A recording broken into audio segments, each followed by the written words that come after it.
Welcome to sociology classes. मैं हूं आपका दोस्त, आपका गाइड शिबू। आज हम IGNOU MA sociology first year का एक असाइनमेंट सॉल्व करने वाले हैं। आज हम सॉल्व करेंगे MSO 002 यानी कि रिसर्च मेथोडोलॉजीज एंड मेथड का जो असाइनमेंट है, इसको हम सॉल्व करेंगे।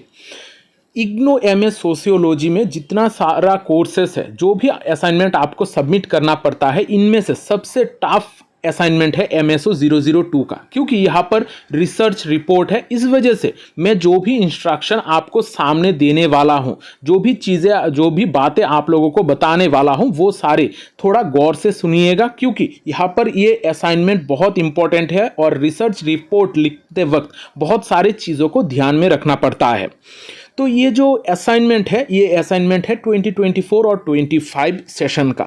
जो सारे स्टूडेंट जुलाई 2024 में अपना एडमिशन ले चुके हैं और जो जनवरी 2025 में अपना एडमिशन लेने वाले हैं, उन लोगों के लिए ये असाइनमेंट है। 2 सेशन के स्टूडेंट के लिए सेम असाइनमेंट होती है, इस वजह से कंफ्यूज मत होना। दोनों सेशन के स्टूडेंट सेम असाइनमेंट को सबमिट कर सकते हैं। अब ये जो असाइनमेंट है, जिन्होंने जुलाई 2024 में एडमिशन ली है, वो सबमिट करेंगे 31 मार्च 2025 से पहले, और जो स्टूडेंट जनवरी 2025 में अपना एडमिशन लेने वाले हैं, वो सबमिट करेंगे 30 सितंबर 2025 से पहले। तो ये जो टाइमलाइन है, डेट है, ये थोड़ा अच्छी तरीके से ध्यान रखिएगा और इसी के अकॉर्डिंग आप लोग असाइनमेंट को सबमिट कीजिएगा। यहाँ पर जब हम MSO 002 की असाइनमेंट की बात करते हैं, असाइनमेंट में हमें 2 सेक्शन मिलते हैं। एक सेक्शन है सेक्शन ए और दूसरा है सेक्शन बी। सेक्शन ए से हमें 2 क्वेश्चन आंसर करने पड़ते हैं। कोई भी, यहाँ पर 5 क्वेश्चन दी गई है, हर क्वेश्चन का मार्क आपको 25 मार्क्स दी जाती है।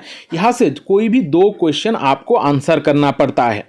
यहाँ से 2 क्वेश्चन सिलेक्ट करोगे और जो सेकंड सेक्शन है, सेक्शन बी, यहाँ पर आपको एक रिसर्च रिपोर्ट लिखने की ज़रूरत होती है। ये सबसे प्रॉब्लमेटिक एक चीज़ बन जाती है हमारे इग्नू सोशियोलॉजी के स्टूडेंट्स के लिए। यहाँ पर रिसर्च रिपोर्ट में आपको 3 ऑल्टरनेटिव दी गई है, वहाँ से आप कोई भी एक रिपोर्ट लिख सकते हो। और यहाँ पर कुछ इंस्ट्रक्शन नीचे दी गई है। ये जो इंस्ट्रक्शंस है, इनको भी थोड़ा ध्यान में रखते हुए आपको रिसर्च रिपोर्ट लिखना है। तो यहाँ पर मैंने इसका सॉल्यूशन करके दे दी है। जो नंबर 2 का रिसर्च रिपोर्ट है, वो मैंने यहाँ पर प्रोवाइड की है। यहाँ से आप लोग डायरेक्टली लिख सकते हो अपने असाइनमेंट में। अब यहाँ पर कुछ चीज़ें ध्यान रखना ज़रूरी है, जैसे कि ये जो रिसर्च रिपोर्ट है, रिसर्च रिपोर्ट लिखने से पहले आप थोड़ा अपने स्टडी सेंटर से पूछ लीजिएगा। आपके स्टडी सेंटर अगर आपको रिसर्च रिपोर्ट लिखने में गाइड करेगा, तो आप उनके तरीके से लिखने की कोशिश कीजिएगा। अगर आपको कोई गाइडेंस नहीं मिलता है, तो आप ये जो रिसर्च रिपोर्ट मैंने प्रोवाइड की है, इसको एज इट इज़ लिख सकते हो। लेकिन यहाँ पर मैं पहले ही बता रहा हूँ कि पहले आप अपने स्टडी सेंटर से पूछ लीजिएगा। ज़्यादातर जो इग्नू का स्टडी सेंटर है, वो आपको गाइडेंस नहीं प्रोवाइड करते हैं। गिने चुने कुछ स्टडी सेंटर है जहाँ पर गाइडेंस प्रोवाइड की जाती है और उनके हिसाब से लिखना पड़ता है, लेकिन ज़्यादातर जगहों पर आप अपने हिसाब से लिखकर सबमिट कर सकते हो। तो यहाँ पर ये चीज़ का ध्यान आपको रखना होगा। तो अब एक एक करके हम सल्यूशन शुरू करते हैं। पहला जो क्वेश्चन है, हम सेक्शन ए का 2 क्वेश्चन आंसर करेंगे। पहला जो क्वेश्चन हम आंसर करेंगे वो है question number 2। What is positivism? Discuss Giddens critic of positivism. Positivism क्या है और एंथनी गिडेंस पॉजिटिविज्म को किस तरीके से क्रिटिसाइज करते हैं, इसको क्रिटिसाइज करके कौन से वो थ्योरीज है जो वो डेवलप करते हैं।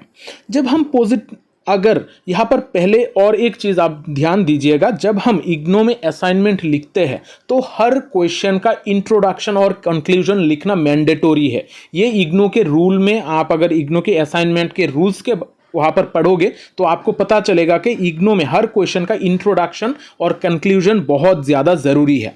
तो हर बार हम ये दोनों चीज़ों के ऊपर फोकस करते हैं। यहाँ पर पहला जो चीज़ है, हम इंट्रोडक्शन लिखेंगे। इंट्रोडक्शन में पॉजिटिविज्म के बारे में हम लिखेंगे।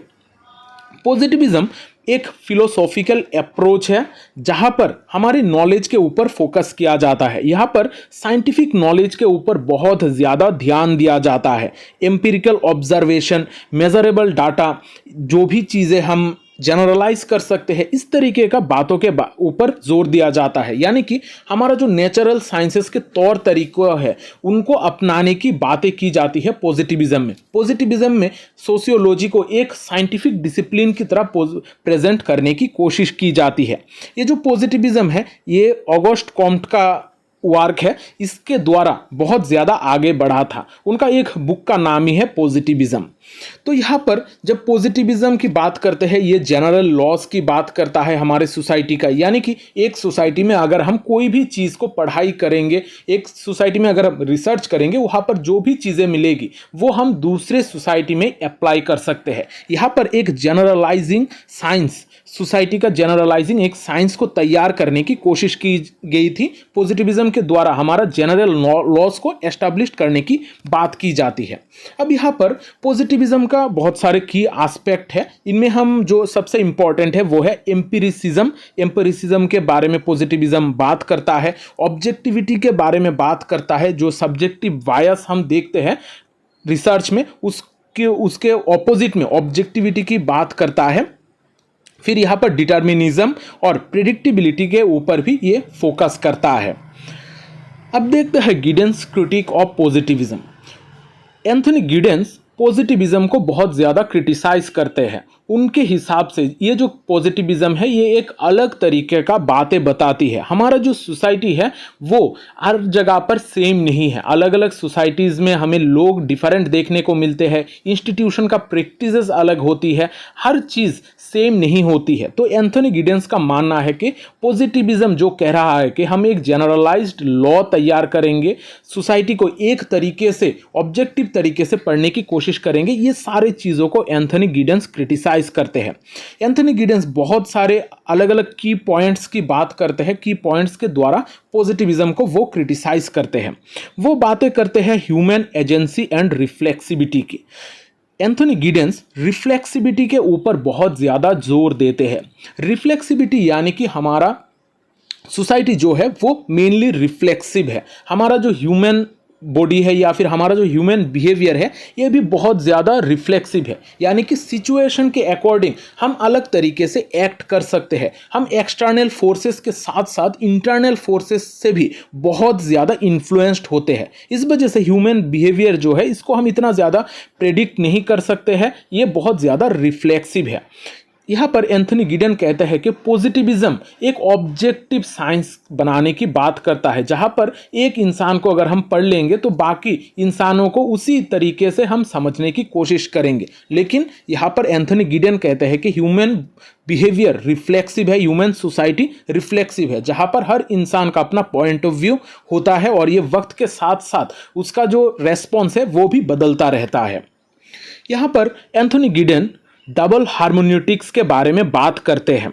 नेचुरल साइंसेस के ऑपोजिट में जाकर वो डबल हार्मोन्यूटिक्स के बारे में बात करते हैं। वो कहते हैं कि जो हमारा सोसाइटी है, सोसाइटी को सिर्फ एक एक्शन के द्वारा हम नहीं समझ सकते हैं कि कोई भी एक इंडिविजुअल को अगर हम स्टडी करेंगे तो सिर्फ उसका ओन एक्शन के द्वारा नहीं समझ सकते हैं। यहाँ पर दूसरे लोगों का जो एक्शन है यानी कि एक्शंस ऑफ अदर जो है इसके बारे में भी बात करना चाहिए, इसके ऊपर भी हमें फोकस करना चाहिए। यहाँ पर हमारा सोशल रियलिटी को इंटरप्रेट करने का एंथनी गिडेंस का एक अलग पहलू था, एक अलग सिस्टम की बात करते हैं जहाँ पर ओन एक्शन के साथ का एक्शन ऑफ अदर्स के ऊपर भी फोकस करने की बात की जाती है। फिर एंथनी गिडेन बात करते हैं स्ट्रक्चर एंड एजेंसी। स्ट्रक्चर के ऊपर बहुत ज़्यादा फोकस करते हैं एंथनी गिडेंस। वो स्ट्रक्चरेशन थ्योरी भी देते हैं।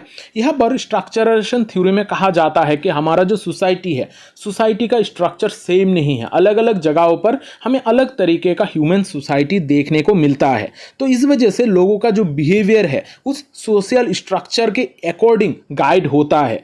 डिफरेंट स्ट्रक्चर में लोग डिफरेंट तरीके से बिहेव करेंगे। इस तरीके से उनका कहना है कि जो लोगों को हम प्रेडिक्ट नहीं कर सकते हैं, जैसे पॉजिटिविज्म कह रहा है कि हमें एक स्ट्रक्चर अगर हम एक थ्योरी बना लेंगे तो ये सारे इंसानों के ऊपर अप्लाई कर देंगे, ऐसा नहीं होगा क्योंकि हमारा सोसाइटी का स्ट्रक्चर अलग है। अलग अलग जगहों का स्ट्रक्चर के हिसाब से बिहेवियर भी लोगों का बदलता रहता है। तो यहाँ पर पॉजिटिविज्म को बहुत ज़्यादा क्रिटिसाइज करते हैं एंथनी गिडेंस। यहाँ पर सोशल साइंस और नेचुरल साइंसेस के बारे में भी बात करते हैं गिडेंस। यहाँ पर जब हम पॉजिटिविज्म की बात करते हैं, पॉजिटिविज्म नेचुरल साइंसेस की तौर तरीकों की तरह एक साइंस को एस्टैब्लिश करने की कोशिश करता है पॉजिटिविज्म। यहाँ पर जैसे हम देखते हैं फिजिक्स केमिस्ट्री में कुछ लॉ होते हैं, जैसे लॉ ऑफ ग्रेविटी, ये वर्ल्ड के हर जगह पर सेम है। इसी तरीके से पॉजिटिविज्म भी सोशियोलॉजी में सोसाइटी का एक ऐसा साइंस डेवलप करना चाहता है जहाँ पर एक जगह पर हम कोई चीज़ अगर पढ़ेंगे तो ये सारे वर्ल्ड में हर जगह पर हर सोसाइटी में ये एप्लीकेबल होगा। लेकिन एंथनी गिडेंस कहते हैं कि ये मुमकिन नहीं है, क्योंकि ह्यूमन बिहेवियर बदलता है, लोगों का जो इंटरेक्शन पैटर्न है वो भी बदलता रहता है। यहाँ पर कल्चर, वैल्यूज, ये सारे चीज़ों के हिसाब से लोग अपने हिसाब से सोसाइटी को इंटरप्रेट करते हैं, बिहेवियर को इंटरप्रेट करते हैं। तो यहाँ पर सोशल साइंस और नेचुरल साइंसेस में हम सिमिलैरिटीज़ नहीं ड्रॉ कर सकते हैं। इन दोनों को हम एक जगह पर नहीं रखकर सोच सकते हैं। यहाँ पर सोसाइटी को हमें अलग तरीके से, अलग तौर तरीकों से समझना पड़ेगा। अब ये सारे चीज़ों के बारे में बात करते हुए गिडेंस एक ऑल्टरनेटिव अप्रोच की बात करते हैं। यहाँ पर गिडेंस एक ऐसा अप्रोच की बात करते हैं जो हमें एक सब्जेक्टिव पॉइंट ऑफ व्यू देगा। अलग अलग ह्यूमंस को, अलग अलग ह्यूमन सोसाइटी को हम समझने के लिए डिफरेंट तरीके का मेथड अप्लाई करेंगे। यहाँ पर सोशल रिसर्च में सब्जेक्टिविटी की बात करते हैं, सिंबॉलिक इंटरेक्शनिज्म की बात करते हैं कि अलग अलग सोशल लाइफ को हम डिफरेंट तरीके से मेजर करेंगे। यहाँ पर कोई यूनिवर्सल लॉ की बात नहीं की जाती है। यहाँ पर कॉन्टेक्स्ट के हिसाब से, थ्योरी के डेवलपमेंट की कॉन्टेक्स्ट के हिसाब से लोगों को समझने के ऊपर फोकस करने की बात करते हैं एंथनी गिडेंस। अब कंक्लूजन में हम यही लिख सकते हैं कि जो पॉजिटिविज्म और एंथनी गिडेंस का क्रिटिसिज्म है, ये दोनों ऑपोजिट है। पॉजिटिविज्म हमें एक साइंटिफिक वे की बात करता है जहां पर हम जनरल लॉ एस्टैब्लिश कर सकते हैं, लेकिन एंथनी गिडेंस इसको क्रिटिसाइज करके एक अलग तरीके का साइंस बनाने की बात करते हैं जहां पर चीज़ें सब्जेक्टिव होंगी, सब्जेक्टिविटी के ऊपर बेस करके हमारा सोसाइटी को हम जज करेंगे। अब देखते हैं हमारा नेक्स्ट क्वेश्चन, जो है क्वेश्चन नंबर 4। अब यहाँ पर जो भी क्वेश्चन हम देख रहे हैं, जो दो क्वेश्चन हमारा 25 मार्क्स का है, यहाँ पर लगभग हमें 600 से 700 वर्ड्स लिखने की ज़रूरत है। तो ये जो वर्डिंग है, वर्ड लिमिट है, ये भी थोड़ा आप लोग ध्यान में रखिएगा। अब देखते हैं question number 4। Discuss the participatory approach to social research, compare and contrast it with conventional research methodologies। Participatory approach क्या है हमारे सोशल साइंसेस में, और हमारा जो कॉन्वेंशनल रिसर्च मेथड है इसके साथ हम इसको किस तरीके से कंपेयर कर सकते हैं, ये किस तरीके से कॉन्वेंशनल रिसर्च से पार्टिसिपेटरी अप्रोच अलग है, इसके बारे में यहाँ पर क्वेश्चन पूछा गया है। तो हम इंट्रोडक्शन में यही बता सकते हैं कि पार्टिसिपेटरी अप्रोच सोशल रिसर्च में एक अलग तरीके का अप्रोच की बात करता है। यहाँ पर कोलैबोरेटिव मेथोडोलॉजी की बात की जाती है, जहाँ पर लोगों के बीच में जाकर उनके साथ पार्टिसिपेट करके रिसर्च करने के ऊपर ज़्यादा फोकस किया जाता है।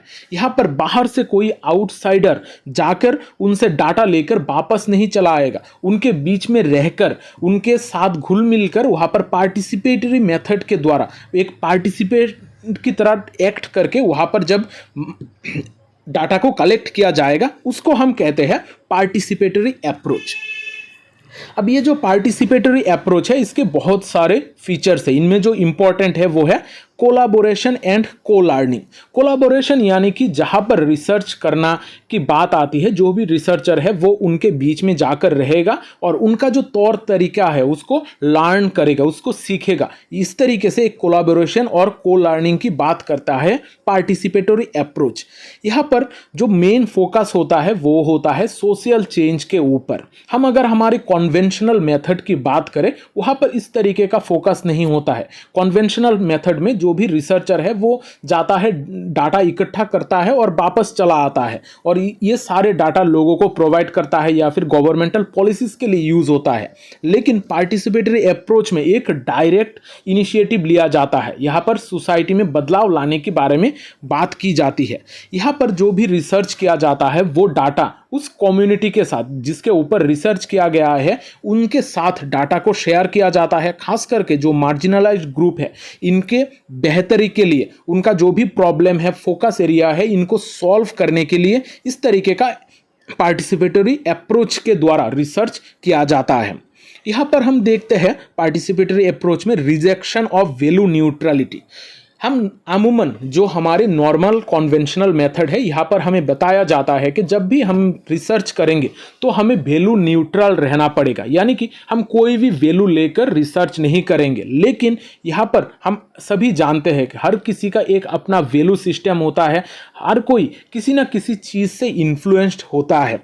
तो यहाँ पर पार्टिसिपेटरी अप्रोच में वैल्यू न्यूट्रलिटी को रिजेक्ट किया गया है कि कोई भी इंसान का जो वैल्यू है उसको भी हम कंसिडर करेंगे, वो किस वैल्यू के द्वारा गाइडेड है, वो मार्जिनलाइज्ड ग्रुप को किस तरीके से देख रहा है, ये सारी चीज़ें भी एक रोल प्ले करता है रिसर्च में। तो यहाँ पर लोगों को समझने के लिए एक वैल्यू के जरिए लोगों को समझने की बात की जाती है। यहाँ पर कम्युनिटी ओनरशिप की बात होती है। पार्टिसिपेटरी अप्रोच में जो भी इंसान पार्टिसिपेट करेगा वो डाटा लोगों के साथ शेयर करेगा, जिस भी कम्युनिटी को स्टडी किया जा रहा है उसके साथ शेयर करेगा, यानी कि यहाँ पर कम्युनिटी ओनरशिप ऑफ डाटा होता है। यहाँ पर उनके फर्दर डेवलपमेंट के लिए, उनके एम्पावरमेंट के लिए ये सारे डाटा मैंडेटरी होते हैं और इसके ये डाटा अगर उनके पास होगा तो वो समझ सकेंगे उनमें क्या दिक्कत है, क्या प्रॉब्लम है, उसको वो लोग सॉल्व करने की कोशिश भी कर सकते हैं। अब देखते हैं comparison with conventional research methodologies. Participatory approach का कन्वेंशनल रिसर्च मेथोडोलॉजीज के साथ क्या डिफरेंस है, इनको हम किस तरीके से कंपेयर कर सकते हैं। यहाँ पर रिसर्चर्स रोल एंड पर्सपेक्टिव के हिसाब से भी हम इसको डिफरेंशिएट कर सकते हैं। जैसे पार्टिसिपेटरी रिसर्च में हमारा रिसर्चर जाके लोगों के बीच में रहेगा, उनके साथ रहकर एक्टिव पार्टिसिपेंट की तरह वहाँ पर रहकर वो रिसर्च कंडक्ट करेगा। लेकिन कन्वेंशनल रिसर्च में इस तरीके का बातें नहीं होती थी। यहाँ पर कोई भी रिसर्चर एनवायरनमेंट को स्टडी करेगा, दूर से भी उस एनवायरनमेंट को या फिर कम्युनिटी को वो एनालाइज कर सकता है और एनालाइज करके वो डाटा को इकट्ठा करेगा। ये जो कन्वेंशनल रिसर्च है यहाँ पर डाटा इतना ज़्यादा प्योर नहीं होता है, इतना ज़्यादा इन डेप्थ डाटा हमको नहीं मिलता है। यहाँ पर एपिस्टेमोलॉजिकल फाउंडेशन के हिसाब से भी हम इन दोनों के बीच में पार्टिसिपेटरी रिसर्च और कन्वेंशनल मेथड में डिफरेंशिएट कर सकते हैं। पार्टिसिपेटरी मेथड में, पार्टिसिपेटरी अप्रोच में हमारा ऑब्जेक्टिव ट्रूथ के ऊपर बहुत ज़्यादा फोकस किया जाता है, यानी कि हमारा हर सोसाइटी में कौन सा चीज़ सही है इसके ऊपर फोकस किया जाता है। लेकिन यहाँ पर जब हम पार्टिसिपेटरी अप्रोच की बात करते हैं, यहाँ पर सब्जेक्टिव रियलिटीज़ के ऊपर फोकस किया जाता है, यानी कि हमारा कन्वेंशनल मेथड में ऑब्जेक्टिविटी के ऊपर फोकस किया जाता है और जो पार्टिसिपेटरी अप्रोच है यहाँ पर सब्जेक्टिविटी के बारे में बात की जाती है। यहाँ पर खास करके जो मार्जिनलाइज्ड कम्युनिटीज़ है उनके डेवलपमेंट के ऊपर बहुत ज़्यादा फोकस किया जाता है। फिर जो पॉइंट है वो है goal and application. Participatory research का जो गोल है ये थोड़ा अलग है। इसका मेन गोल है डायरेक्टली प्राइमरीली सोशल चेंज के लिए काम करना। यहाँ पर जो भी कम्युनिटीज़ है जिसके ऊपर रिसर्च की जाती है उनको एम्पावर करने के लिए इस तरीके का रिसर्च किया जाता है। यहाँ पर जो रिसर्च प्रोसेस है, रिसर्च प्रोसेस में कम्युनिटी के जो लोग हैं वो भी एक्टिवली पार्टिसिपेट करते हैं और इनका जो मेन गोल होते हैं उनका लाइफ, उनका सोशल सिचुएशन, ये सारे चीज़ों को बेहतर करना। लेकिन कन्वेंशनल रिसर्च में इस तरीके का बातें नहीं होता है। कन्वेंशनल रिसर्च किया जाता है थ्योरेटिकल डेवलपमेंट के लिए, यानी कि थ्योरी को डेवलप करने के लिए कन्वेंशनल रिसर्च किया जाता है। यहाँ पर एकेडमिक फील्ड में कंट्रीब्यूशन के लिए भी इस तरीके का रिसर्च किया जाता है। यहाँ पर सोशल पॉलिसी को इनडायरेक्टली इन्फ्लुएंस करने के लिए भी कन्वेंशनल रिसर्च किया जाता है। तो ये जो दोनों रिसर्च है अपनी अपनी जगह पर अपना अलग तरीके का एम्स एंड गोल्स लेकर चलते हैं। फिर जो पॉइंट है वो है मेथोडोलॉजिकल फ्लेक्सिबिलिटी। मेथोडोलॉजिकल फ्लेक्सिबिलिटी में हम पार्टिसिपेटरी अप्रोच में देखते हैं कि ये जो मेथोडोलॉजी है ये थोड़ा फ्लेक्सिबल है। फ्लेक्सिबल यानी कि ये अपने हिसाब से एडॉप्ट कर सकता है। जैसा अगर कोई रिसर्च चल रहा है, कोई प्रॉब्लम आ गई तो यहाँ पर रिसर्च प्रोसेस को चेंज करके जो भी रिसर्चर है वो अपने हिसाब से अलग तरीके का एक मेथड यूज़ कर सकता है, लेकिन कॉन्वेंशनल मेथड जो होता है वो एक रिजिड स्ट्रक्चर के द्वारा चलता है, यानी कि पहले से जिस तरीके का स्ट्रक्चर रखा गया है उसी तरीके का स्ट्रक्चर में ये जो रिसर्च है उसको आगे बढ़ाना पड़ेगा। तो इस वजह से पार्टिसिपेटरी रिसर्च फ्लेक्सिबल है और कॉन्वेंशनल रिसर्च जो है ये इतना ज़्यादा फ्लेक्सिबल नहीं है, कंपैरेटिवली बहुत ज़्यादा रिजिड है। यहाँ पर जब हम क्रिटिक्स एंड चैलेंजेस की बात करते हैं, पार्टिसिपेटरी रिसर्च के बहुत सारे एडवांटेजेस के बारे में हमने बात की है, लेकिन इसका बहुत सारे क्रिटिसिज्म भी है। बहुत सारे लोग इसको क्रिटिसाइज करते हैं। इसको इस ग्राउंड पे क्रिटिसाइज किया जाता है कि ये जो साइंटिफिक इंक्वायरी है इसके बारे में बात नहीं करता है, यानी कि हम एक साइंटिफिक तरीके से जनरल लॉ एस्टैब्लिश करेंगे, इसके ऊपर ये फोकस नहीं करता है। ये मेनली एक अपने हिसाब से एक जगह पर कोई भी एक प्रॉब्लम है उसको सॉल्व करने के ऊपर ज़्यादा फोकस करता है। और जो कॉन्वेंशनल रिसर्च है इसका भी बहुत सारे क्रिटिसिज्म है, क्योंकि ये जो कम्युनिटीज़ है, कम्युनिटीज़ के स्टडीज़ के ऊपर इतना ज़्यादा फोकस नहीं करता है।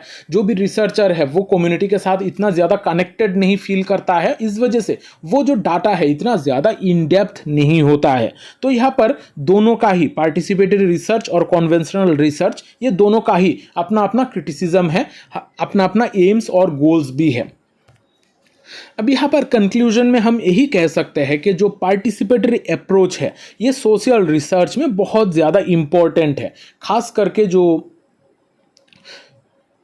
बिछड़े हुए जो कम्युनिटीज़ है, ट्राइब्स है, एससी एसटी कम्युनिटीज़ है, ये सारे जो लोग हैं इनको स्टडी करने के लिए, मार्जिनलाइज्ड ग्रुप को स्टडी करने के लिए पार्टिसिपेटरी अप्रोच बहुत एक इम्पॉर्टेंट रोल प्ले करता है। और कॉन्वेंशनल मेथड के साथ पार्टिसिपेटरी मेथड का बहुत सारा डिफरेंस है, जहाँ पर हम नॉर्मली देखते हैं कि पार्टिसिपेटरी अप्रोच हमारे किसी भी एक कम्युनिटी को समझने के लिए, वहाँ पर इनिशियली कोई चेंज लाने के लिए बहुत इंपॉर्टेंट रोल प्ले करता है। और ऑपोजिट में जो कॉन्वेंशनल मेथड है वो लॉन्ग टर्म चेंजेस लाने की काम आता है। थ्योरी को डेवलप करने के लिए भी कॉन्वेंशनल मेथड का यूज़ किया जाता है।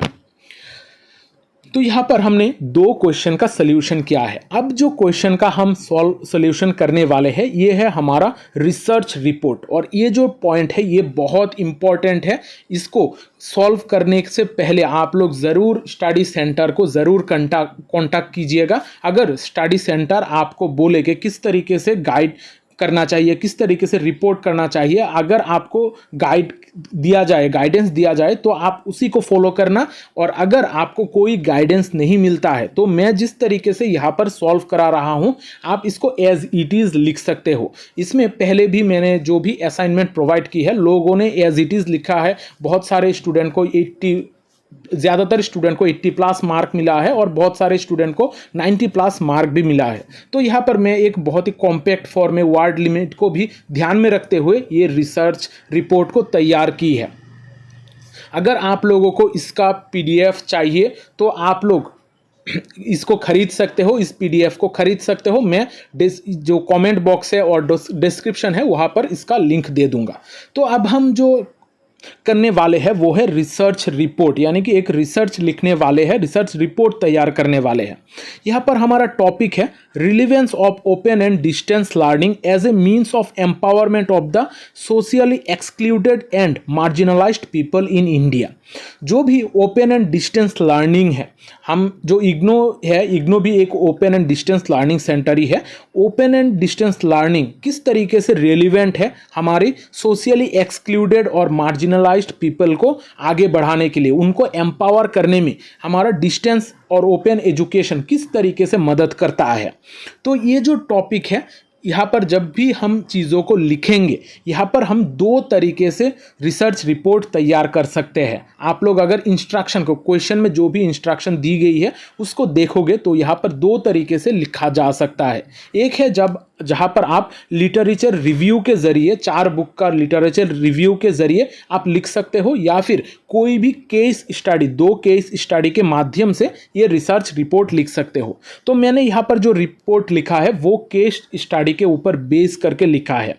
आप अपने हिसाब से जो भी मैं नाम ले रहा हूँ, जो भी नाम लिख रहा हूँ वो आप अपने हिसाब से मॉडिफाई भी कर सकते हो। जो भी मैं यहाँ पर लोगों का नाम यूज़ कर रहा हूँ, जो भी जगह का नाम यूज़ कर रहा हूँ वो भी आप अपने हिसाब से मॉडिफाई करके लिख सकते हो। अब यहाँ पर हम इंट्रोडक्शन में ये कह सकते हैं कि ओपन एंड डिस्टेंस लर्निंग जो है वो हमारे इंडिया में एक ट्रांसफॉर्मेशन की तरह काम कर रहा है। एजुकेशनल सिस्टम में बहुत ज़्यादा ट्रांसफॉर्म ला रहा है, बहुत ज़्यादा ट्रांसपेरेंसी और बहुत ज़्यादा लोगों को अपॉर्चुनिटीज़ प्रोवाइड कर रहा है।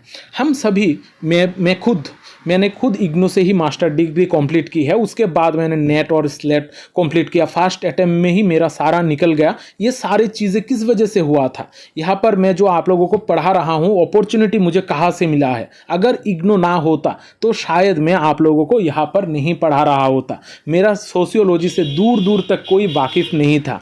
मैं ओरिजिनली साइंस का स्टूडेंट था, लेकिन ये ओपन एंड डिस्टेंस लर्निंग ने मुझे एक सुविधा दी कि डिस्टेंस मोड से कोई एक कोर्स करने के लिए। तो यहाँ पर ओपन एंड डिस्टेंस लर्निंग हमारे लिए बहुत ज़्यादा ज़रूरत है। यहाँ पर खास करके जो रूरल पॉपुलेशन है, जो दलित महिलाएं हैं, ट्राइबल कम्युनिटीज़ है, जिनको स्कूल की इतना ज़्यादा फैसिलिटीज़ नहीं मिलती है, जो रेगुलर मोड पे पढ़ाई नहीं कर पाते हैं, जो लोग जॉब्स करते हैं, उनके लिए बहुत ज़्यादा ज़रूरत है open and distance learning mode का।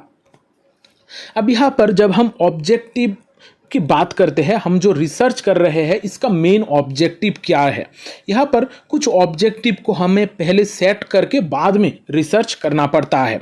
यहाँ पर हमारा ऑब्जेक्टिव है कि जो भी मार्जिनलाइज्ड ग्रुप है, मार्जिनलाइज्ड ग्रुप यानी कि हमारे समाज में जो निचले वर्ग का लोग है, मार्जिनलाइज सेक्शन के लोग हैं और सोशली एक्सक्लूडेड ग्रुप है, उनका एम्पावरमेंट में किस तरीके का रोल प्ले करता है ये समझ पाना। मार्जिनलाइज्ड ग्रुप यानी कि जो भी दलित कैटेगरी के लोग हैं उनके बारे में हम बात करते हैं, और जो सोशली एक्सक्लूडेड है, सोशली एक्सक्लूडेड बेसिकली होता है जो दलित कैटेगरी के लोग, और जो मार्जिनलाइज सेक्शन के लोग हैं वो बेसिकली हमारा ट्राइबल पॉपुलेशन होते हैं, जिनके पास इतना ज़्यादा फैसिलिटीज़ नहीं है, जो लोगों से, सिविलाइज सोसाइटी से थोड़े दूर रहते हैं। यहाँ पर ये दोनों ग्रुप को हम पढ़ेंगे, इन दोनों ग्रुप के अकॉर्डिंग हम रिसर्च कंडक्ट करेंगे, केस स्टडीज़ भी हम यहाँ पर देखेंगे। यहाँ पर हमें रिसर्च क्वेश्चन भी बनाना होता है, यानी कि कुछ क्वेश्चन पहले सेट करना पड़ता है। ये सारे चीज़ें आप लोग इंस्ट्रक्शन में देख लीजिएगा कौन सी चीज़ें हमें लिखने के लिए बोला गया है। अब रिसर्च क्वेश्चन में हमारा जो क्वेश्चन है कि किस तरीके से मार्जिनलाइज्ड इंडिविजुअल को एम्पावर करने में ओपन एंड डिस्टेंस लर्निंग काम कर रहा है, क्या क्या बेनिफिट और चैलेंजेस हमें यहाँ पर देखने को मिलता है ओपन एंड डिस्टेंस लर्निंग में, और यहाँ पर जो भी चीज़ें हैं ओपन एंड डिस्टेंस इंस्टीट्यूशन जो भी है इनको हम किस तरीके से इम्प्रूव कर सकते हैं, यहाँ पर एक केस स्टडीज़ के द्वारा हम समझने की कोशिश करेंगे। अब यहाँ पर हम थोड़ा लिटरेचर रिव्यू भी करना पड़ता है। जब भी हम कोई रिसर्च रिपोर्ट लिखते हैं तो लिटरेचर रिव्यू यानी कि कुछ बुक का रिव्यू करके कि बुक्स में क्या क्या चीज़ें प्रोवाइडेड है, बाद में जाकर हम अपना तरीके से रिसर्च करके हम अपना पॉइंट ऑफ व्यू प्रेजेंट करते हैं। तो लिटरेचर रिव्यू में यहाँ पर 2-3 बुक का रिव्यू मैंने किया है। यहाँ पर बुक का जिन्होंने ये बुक लिखा है इनके बारे में लिखा हुआ है। यहाँ पर ज़्यादातर जो बुक है वहाँ पर मेनली फोकस किया गया है कि जो भी मार्जिनलाइज सेक्शन के लोग हैं उनके लिए open and distance learning programme बहुत ज़्यादा ज़रूरी है, क्योंकि यहाँ पर डिजिटल डिवाइड के वजह से लोग चीज़ों को एक्सेस नहीं कर पा रहे हैं। तो यहाँ पर चैलेंजिंग है लोगों के लिए जिनके पास डिजिटली एक्सेस नहीं है, इंटरनेट का सुविधा नहीं है, मोबाइल फ़ोन का सुविधा नहीं है। ये सारे चीज़ों के वजह से लोगों के पास चीज़ों का एक्सेस नहीं है। फिर भी आज ओपन एंड डिस्टेंस लर्निंग के वजह से लोग, बहुत सारे जो पिछड़े हुए लोग हैं उनको पढ़ाई का अपॉर्चुनिटीज़ मिल रहा है और वो लोग धीरे धीरे आगे बढ़ रहा है। यहाँ पर जो भी बुक्स है यहाँ पर वोमेन और ट्राइबल कम्युनिटीज़ के बारे में लिखी गई है। यहाँ पर ओपन एंड डिस्टेंस लर्निंग का जो फैसिलिटीज़ है इसके द्वारा जो भी चीज़ें हो सकती है, जो भी अपॉर्चुनिटीज़ ये प्रोवाइड करता है, इसके बारे में लिखा हुआ है। आप लोग ये सारे चीज़ें एज इट इज़ लिख सकते हो अपने असाइनमेंट में। यहाँ पर जब हम मेथोडोलॉजी की बात करते हैं, हम बहुत सारे डिफरेंट तरीके का मेथोडोलॉजी हमारे सोशियोलॉजी में यूज़ करते हैं।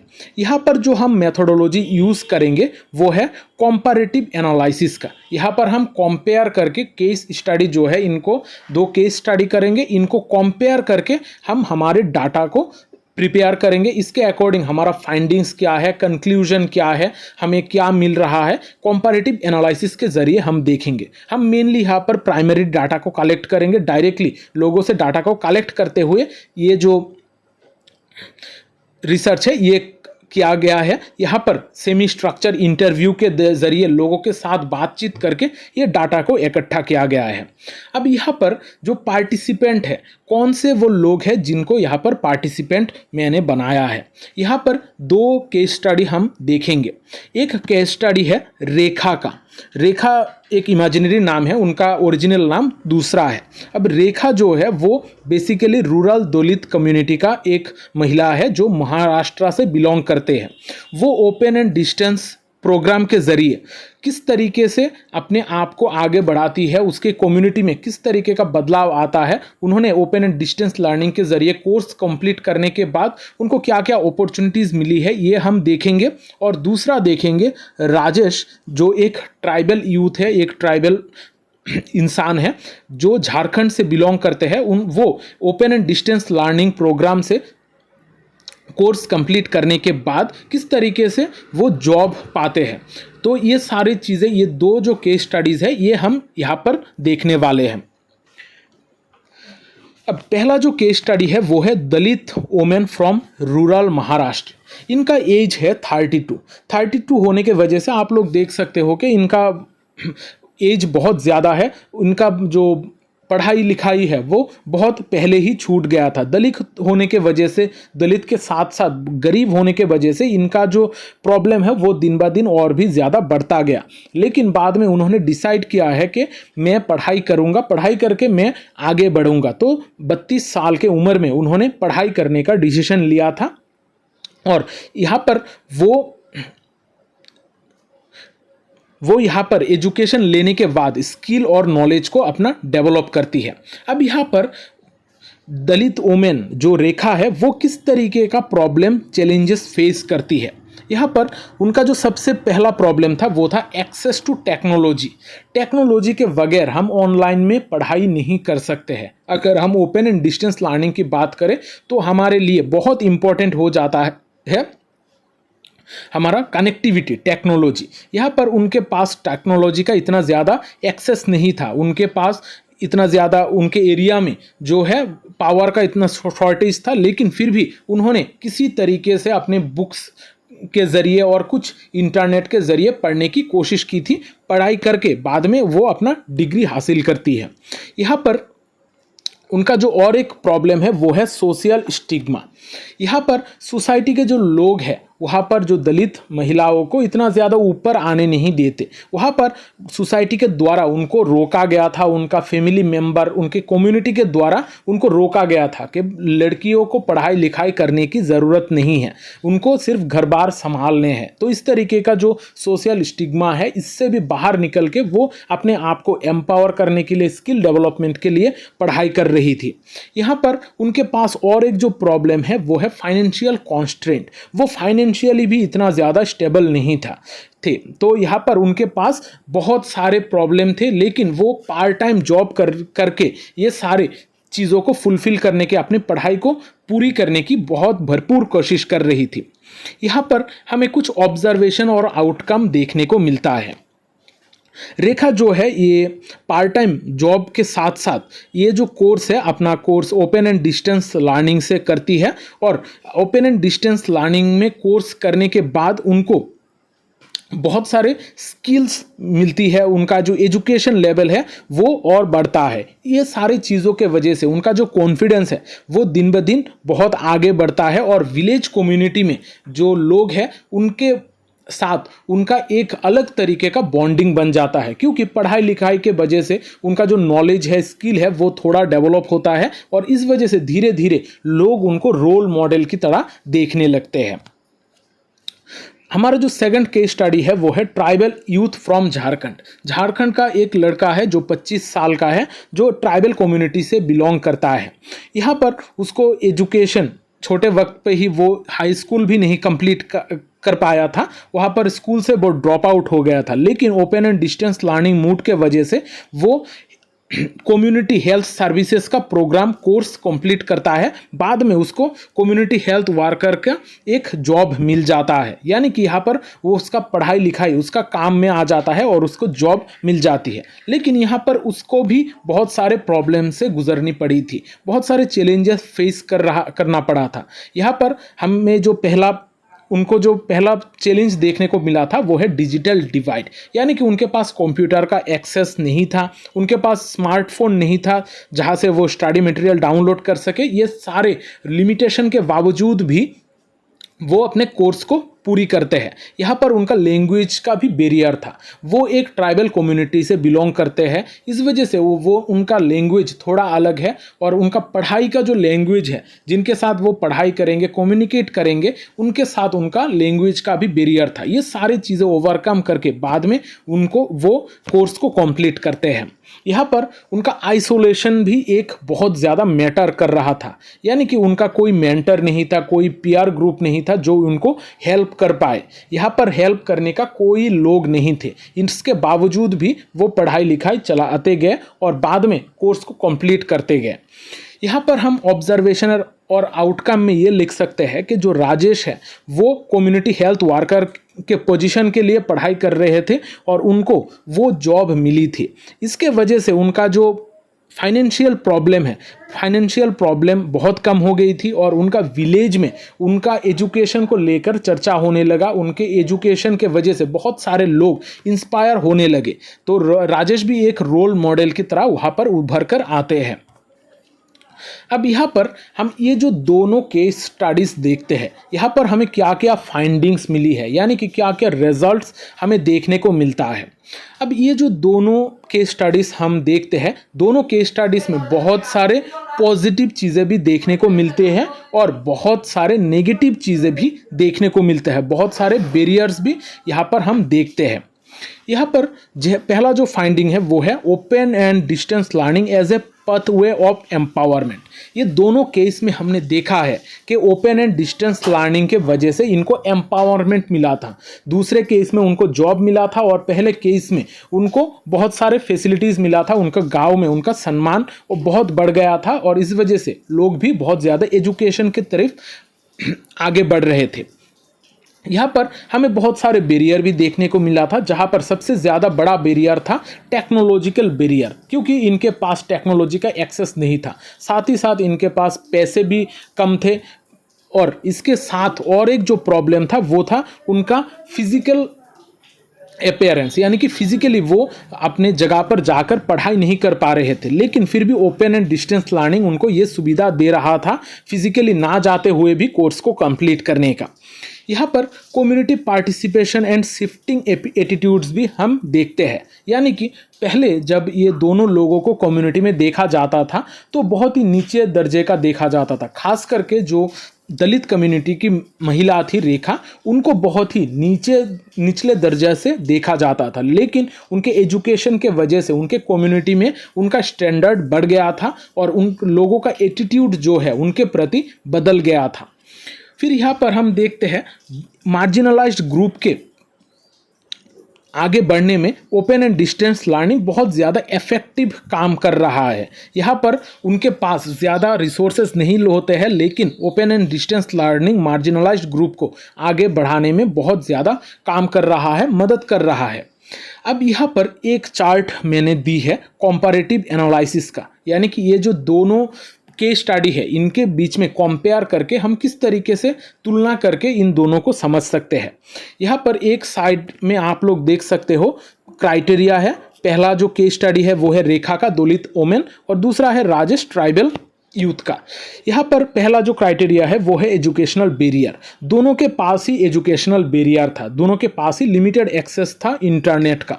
सोशल स्टिग्मा, जेंडर नॉर्म्स, ये सारे चीज़ें भी रेखा के केस में देखी जाती है। फिर कम्युनिटी रिसेप्शन में हम देखते हैं इनिशियली कोई इनको एक्सेप्ट नहीं करता था। खास करके जो रेखा है इसको इनिशियली एक्सेप्ट नहीं किया गया था कम्युनिटी में, क्योंकि कम्युनिटी में बाकी लोग पढ़ाई नहीं करते थे। कम्युनिटी उनको बोल रहा था कि पढ़ाई ना करने के लिए, लेकिन वो ये सारी चीज़ों के बावजूद आगे बढ़ी थी। और राजेश के केस में पहले स्टार्टिंग में थोड़ा बहुत पॉजिटिव था, लेकिन जब वो अपना गोल को अचीव कर लिए तो वो लोग कम्युनिटी में सारे लोग उनको एक्सेप्ट करने लगे और उनका स्टेटस भी बहुत आगे बढ़ गया। एम्पावरमेंट में हम देखते हैं कि यहाँ पर जो रेखा है वो सेल्फ कॉन्फिडेंस बन गई थी, वो फाइनेंशियली इंडिपेंडेंट बन गई थी और कम्युनिटी में उनका एक अलग दर्जा हो गया था। और सेकंड केस में, राजेश के केस में हम देखते हैं कि उनका सोशल स्टेटस बेहतर होता है, उनको एक एम्प्लॉयमेंट अपॉर्चुनिटी भी मिलता है। अब यहाँ पर प्रोग्राम एक्सेसिबिलिटी, यानी कि प्रोग्राम को जो भी कोर्स वो लोग कर रहे थे उसको एक्सेस करने में कितना कामयाब हो रहे थे। यहाँ पर दोनों के केस में मॉडरेट चीज़ें हैं। खास करके रेखा के केस में ये मॉडरेट से लेकर बहुत ज़्यादा प्रॉब्लमेटिक सिचुएशन तक जाता है, लेकिन बाद में इनको सपोर्ट भी मिलता है। अब देखते हैं एनालिसिस ऑफ ऑब्जर्वेशन। ये जो रेखा और राजेश का केस है, इनका जो फाइंडिंग्स है इनको देख के हम एनालाइज ये कर सकते हैं कि लोगों के इकोनॉमिक एम्पावरमेंट के लिए, सोशल डेवलपमेंट के लिए एजुकेशन बहुत ज़्यादा ज़रूरी है। और ये जो एजुकेशन है, बहुत सारे लोग बीच में ही पढ़ाई छोड़ देते हैं। इनको एजुकेशन प्रोवाइड करने की, इनको एजुकेशन देने का काम करता है open and distance learning institute, जैसे इग्नो है जहाँ पर ज़्यादातर जॉब करने वाले लोग यहाँ पर कोर्स करते हैं। मार्जिनलाइज सेक्शन के लोग जो घर से बाहर नहीं निकल पाते हैं वो सारे लोग भी यहाँ पर पढ़ाई करते हैं। तो open and distance learning institute बहुत ज़्यादा आज के टाइम पर रिलेवेंट है और लोगों का स्ट्रगल में, उनके डेवलपमेंट में, उनको एम्पावर करने में बहुत ज़्यादा रोल प्ले करता है। अब यहाँ पर थोड़ा देखते हैं डिस्कशन यानी कि वो सारे टॉपिक्स जो यहाँ पर हमें केस स्टडी में देखने को मिला था। यहाँ पर फाइंडिंग्स से थोड़ा अलग है डिस्कशन। यहाँ पर डिस्कशन में हम ये कह सकते हैं barrier to access and completion बहुत सारे देखने को मिले थे। बहुत सारे बैरियर्स दोनों के केस में थे, साथ ही साथ कंप्लीट करने के लिए भी बहुत सारे प्रॉब्लम्स इनके सामने आई थी। लेकिन इन सारे चीज़ों के बावजूद भी, इतने सारे ऑब्स्टैकल के बावजूद भी ये लोग अपने आप को, अपने खुद के मोटिवेशन से अपने आप को कामयाब बनाने में सक्षम हुए थे। यहाँ पर जेंडर एंड सोशल स्टिग्मा भी हमें देखने को मिला था। यहाँ पर जो रेखा है, खास करके रेखा के केस में उनको बहुत सारा सोसाइटल चैलेंजेस झेलने पड़ी थी, क्योंकि वो एक महिला थी और वहाँ पर रूरल सेटिंग में महिलाओं को लेकर बहुत सारे स्टिग्मा होती है। महिलाओं को किस तरीके से रहना होगा, पढ़ाई नहीं करना है, इस तरीके का बहुत सारे चीज़ें देखने को मिलती है। यहाँ पर लैंग्वेज और कल्चरल बैरियर भी था। खास करके राजेश के केस में उनको बहुत सारा लैंग्वेजल बैरियर झेलना पड़ा था, क्योंकि उनका लैंग्वेज बाकी लोगों के साथ मिल नहीं रहा था और उनका जो लैंग्वेज है वो बाकी लोगों का लैंग्वेज भी प्रॉपरली नहीं समझ पा रहे थे। फिर यहाँ पर हम सोशियो इकोनॉमिक एम्पावरमेंट देखते हैं। दोनों ही जॉब करने के बाद अपने आप को एम्पावर फील कर रहे थे, दोनों को ही अर्निंग अपॉर्चुनिटीज़ मिली थी। अब कंक्लूजन में हम यही कह सकते हैं कि ओपन एंड डिस्टेंस लर्निंग आज के वक्त पर बहुत एक वैल्यूएबल टूल है जो एम्पावरमेंट के लिए बहुत ज़्यादा इम्पॉर्टेंट है। खास करके जो सोशली एक्सक्लूडेड और मार्जिनलाइज्ड इंडिविजुअल्स हैं उनके बेहतरी के लिए बहुत एक इम्पॉर्टेंट टूल है, क्योंकि जियोग्राफिकल आइसोलेशन के वजह से, अलग अलग जियोग्राफिकल पोजीशन के वजह से लोग रेगुलर मोड की पढ़ाई को एक्सेस नहीं कर पाते हैं। बहुत सारे फैमिली प्रेशर के वजह से लोग पढ़ाई कंप्लीट नहीं कर पाते हैं। लेकिन ये ओपन एंड डिस्टेंस लर्निंग लोगों को ये सुविधा देता है कि किस तरीके से वो घर में बैठकर जॉब करने के साथ साथ किस तरीके से वो लोग एजुकेशन पे फोकस कर पाए। तो यहाँ पर ओपन एंड डिस्टेंस लर्निंग बहुत इंपॉर्टेंट रोल प्ले करता है। बहुत सारे चैलेंजेस है इसके, लेकिन फिर भी बहुत सारे चैलेंजेस होने के बावजूद भी ये एक बेहतर माध्यम है एजुकेशन को पाने का। यहाँ पर ओपन एंड डिस्टेंस लर्निंग जो है वो लोगों का लाइफ्स को ट्रांसफॉर्म कर रही है। लोगों का जो लाइफ है उनके लाइफ को ट्रांसफॉर्म करने में बहुत ज़्यादा मदद कर रही है। यहाँ पर इंफ्रास्ट्रक्चर में बहुत सारा प्रॉब्लम हमें देखने को मिलता है। यहाँ पर जो लोग हैं, कम्युनिटी के लोग इतना ज़्यादा अवेयर नहीं होते हैं उनके पास, वो लोग बहुत दूर रहने के वजह से, उनसे जो कॉलेजेस है वो दूर होने के वजह से उनको एजुकेशन का एक्सेस नहीं मिल पाता है। तो ये जो ओपन एंड डिस्टेंस लर्निंग है वो दूर दूर गांव तक पहुंचता है। जैसे इग्नो के केस में, इग्नो आप किसी भी जगह से, इंडिया के या फिर बाहर के कंट्री के किसी भी कोने से आप इग्नो से पढ़ाई कर सकते हो, आपको कोई दिक्कत नहीं होगी। आप रजिस्टर करोगे ऑनलाइन पे और आपके बुक आपके घर पर पहुंच जाएंगे और वहां से आप पढ़ाई करके एग्जाम के टाइम पर सिर्फ एग्जाम दे सकते हो, असाइनमेंट के टाइम पर असाइनमेंट सबमिट कर सकते हो। यहाँ पर हम क्या क्या रिकमेंडेशन कर सकते हैं। रिकमेंडेशन यानी कि यहाँ पर जो भी चीज़ें केस स्टडी में हमने देखा है, इससे हमें क्या सीख मिलती है और समाज में हमें क्या क्या चेंजेस देखने को मिल सकता है, क्या क्या चेंजेस लाने की ज़रूरत है। यहाँ पर रिकमेंडेशन में कह सकते हैं एक्सपांड डिजिटल इंफ्रास्ट्रक्चर, क्योंकि डिजिटल इंफ्रास्ट्रक्चर ना होने के वजह से हर कोई ये सारे ओपन एंड डिस्टेंस लर्निंग का जो कोर्सेस है इसको एक्सेस नहीं कर पा रहा है। तो डिजिटल इंफ्रास्ट्रक्चर की एक्सपांशन की ज़रूरत है। यहाँ पर मल्टी लैंग्वेज कंटेंट की भी ज़रूरत है, क्योंकि हर कोई एक जैसा लैंग्वेज को नहीं समझ पाता है। जैसे हमने देखा है राजेश के केस में, वहाँ पर लैंग्वेज का बैरियर था। तो यहाँ पर जो भी इंस्टीट्यूट है उसको मल्टी लैंग्वेज कंटेंट प्रोवाइड करना चाहिए, यानी कि अलग अलग लैंग्वेजेस में उनको मटेरियल प्रोवाइड करना चाहिए। यहाँ पर प्रोमोट करना चाहिए जेंडर इंक्लूसिविटी, यानी कि जेंडर फीमेल एजुकेशन को बहुत ज़्यादा प्रोमोट करना चाहिए। जैसे रेखा का केस में, रेखा को सपोर्ट मिलने के वजह से, उनके इतने सारे स्टीरियोटाइप के बावजूद भी वो सोसाइटी में आगे बढ़ी। तो ये सारे जेंडर के जो बातें हैं, ये सारी चीज़ें लोगों तक पहुँचानी चाहिए और जेंडर एजुकेशन को प्रमोट करना चाहिए। यहाँ पर लोकल सपोर्ट सेंटर की फॉर्मेशन की ज़रूरत है, क्योंकि जैसे हम इग्नो में देखते हैं कि लोकल सपोर्ट के ना होने के वजह से, लोकल सपोर्ट सिस्टम के वजह से हम चीज़ों को एक्सेस नहीं कर पा रहे हैं। तो यहाँ पर कुछ लोकल सपोर्ट सेंटर्स तैयार होने चाहिए। ये इंस्टीट्यूशन के द्वारा होने चाहिए या फिर वो जो कम्युनिटी ये सारी चीज़ों को तैयार कर सकती है। यहाँ पर कुछ फाइनेंशियल एड भी प्रोवाइड करना चाहिए, जैसे स्कॉलरशिप, स्टाइपेंड वगैरह अगर प्रोवाइड की जाए, जो डिसएडवांटेज ग्रुप के लोग हैं उनको बहुत ज़्यादा आसानी हो सकती है ये एजुकेशन को एक्सेस करने में। अब यहाँ पर हम कुछ रेफरेंसेस का लिस्ट भी देना पड़ता है, क्योंकि रेफरेंसेस बहुत ज़्यादा मैंडेटरी है। इग्नो के केस में कोई भी रिसर्च अब आप लिखो तो वहाँ पर रेफरेंस देना ज़रूरी है, क्या क्या बुक आपने यूज़ किया है। तो यहाँ पर मैंने जो भी बुक यूज़ की है इसका लिस्ट दी है। अगर इसके अलावा भी आप अपने ओर से कोई भी बुक का नाम ऐड करना चाहते हो तो आप यहाँ पर बुक का नाम ऐड कर सकते हो। याद रखिएगा ये टॉपिक से रिलेटेड बुक होना चाहिए। यहाँ पर इग्नो का बुक को मैंने यूज़ किया है, फिर open and distance education in India कहकर एक बुक है उसको यूज़ किया है। इस तरीके से बहुत सारे बुक को मैंने यूज़ किया है। तो ये बुक का नाम भी रेफरेंसेस लिखना बहुत ज़्यादा ज़रूरी है। तो यहाँ पर हमने बहुत सारे चीज़ें अभी तक जो भी देखी है, ये सारे चीज़ें हमारे रिसर्च के काम में आ चुकी है। अब यहाँ पर लास्ट में हम देखेंगे questions asked during case studies. अब ये जो पोर्शन है बहुत सारे लोग लिखते हैं और बहुत सारे लोग नहीं भी इंक्लूड करते हैं। यहाँ पर मैंने रिसर्च कंडक्ट करने के वक्त लोगों को क्या क्या क्वेश्चंस पूछे हैं, केस 1 को क्या क्वेश्चन पूछे हैं और केस 2 को क्या क्वेश्चन पूछे हैं, इसका एक लिस्ट मैंने प्रोवाइड की है।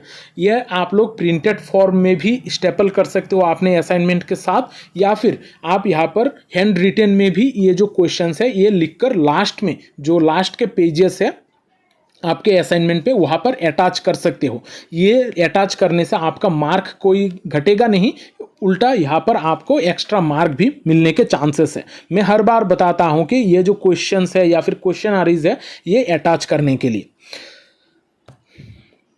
अब यहाँ पर ये जो क्वेश्चंस है ये आप लोग अटैच कर दीजिएगा।